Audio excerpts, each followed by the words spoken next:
is extremely interested in communication. Actually, he's someone who communicates a lot. You know, it's kind of part of who he is. He talks, he likes people. So his interest in communication is both about the strategies of communication, the aesthetic of communication, and the location of communication.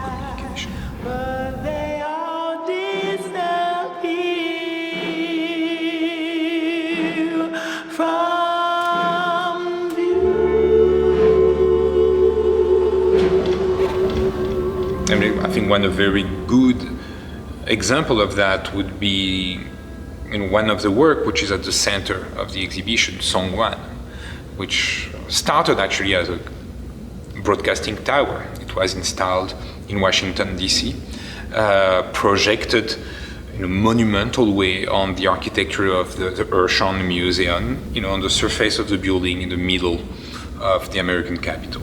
The urban architecture or the urban space is interested in. And it's always this moment of transition, these spaces, these places of transition, whether it's a laundromat, an airport, a motel, a parking lot. These places that exist everywhere are absolutely generic. So you could be in Dallas, you could be in Los Angeles, you could be in Corpus Christi. These are places that we share but we don't inhabit them. We just go through them. And I think he's very interested by this moment of passage. And also there are moments of absolute loneliness when you're on your own and you travel and you go to your motel, your hotel, you go to the airport. This moment of architecture that exists everywhere, and frame this moment where humanity is totally isolated.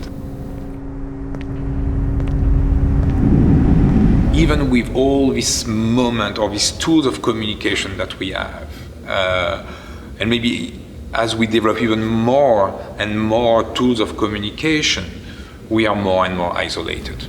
When Doug thought of the piece for an exhibition, he respected this circularity of Song 1, but changed something that was not possible at the Hirshhorn. You can actually see it from the inside. So you have to enter this plaza. It's circular, you enter a plaza, and that's a place where, and you'll see it, I think here with the exhibition, that people who don't know each other sit down on the floor together and start communicating with each other.